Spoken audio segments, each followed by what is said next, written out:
শুভ শুভ শুভ দিন, শুভ শুভ শুভ দিন, শুভ শুভ শুভ দিন। আমরা জানি যে ৭১ টেলিভিশনের আজকে একটা জন্মদিন এবং এই জন্মদিনে দুর্গাপুরের যে আজকে দুর্গত আবহাওয়ার মাঝেও এমন খারাপ মানে আবহাওয়া সকাল থেকেই খারাপ আবহাওয়ার মাঝে যে শিশুরা এসছে, আমরা এই শিশুদের মাঝেই শিশুদের মানে পরিকল্পনায় শিশুদের অঙ্কনের মাঝে আমরা ৭১ টিভিকে দেখতে পাচ্ছি। এতেই আসলে আমাদের ভালো লাগছে যে আসলে ৭১ টিভির এই আজকের এই জন্মদিনে আমাদের সাথে শিশুরা যুক্ত হয়েছে, এটাই আসলে আমাদের কাছে পাওয়া। এই ৭১ টিভির প্রতিষ্ঠা বার্ষিকীতে আমাদের দুর্গাপুর সাংবাদিক সমিতির পক্ষ থেকে ৭১ টিভিকে আন্তরিক শুভেচ্ছা এবং অভিনন্দন জানাই।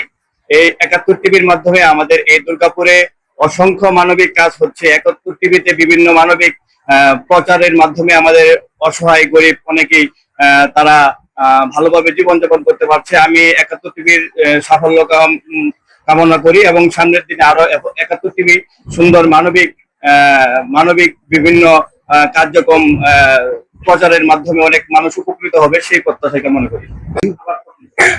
গুটি গুটি পায়ে ৭১ টিভি আজকে 14 পেরিয়ে 15-তে পদার্পণ করলো এবং তারা অত্যন্ত দৃঢ়তার সঙ্গে তাদের যে কার্যক্রম সেটি পরিচালনা করে আসছে।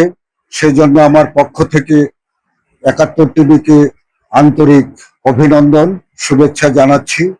পাশাপাশি আমাদের এই দুর্গাপুরে রাজেশ গৌড় আমাদের সবার অত্যন্ত প্রিয় সাংবাদিক, সে অত্যন্ত দৃঢ়তার সাথে সততার সাথে ৭১ টিভির কার্যক্রম পরিচালনা করে আসছে। ৭১ টিভির মাধ্যমে দুর্গাপুরের অনেক সংবাদ আমরা দেখতে পাচ্ছি যে ৭১ টিভি সেগুলো পরিবেশন করছে। এখানে অনেক বাচ্চারা এসেছে, তাদেরকে দেখে খুবই আনন্দ লাগছে এবং এখানে চিত্রাঙ্কন প্রতিযোগিতা হচ্ছে। সব দিক থেকে একটা খুব সুন্দরভাবে ৭১ টিভির আজকের যে উদযাপন সেটা সার্থক এবং সুন্দর বলেই আমার মনে হচ্ছে। আমি উত্তরোত্তর ৭১ টিভির সাফল্য কামনা করছি।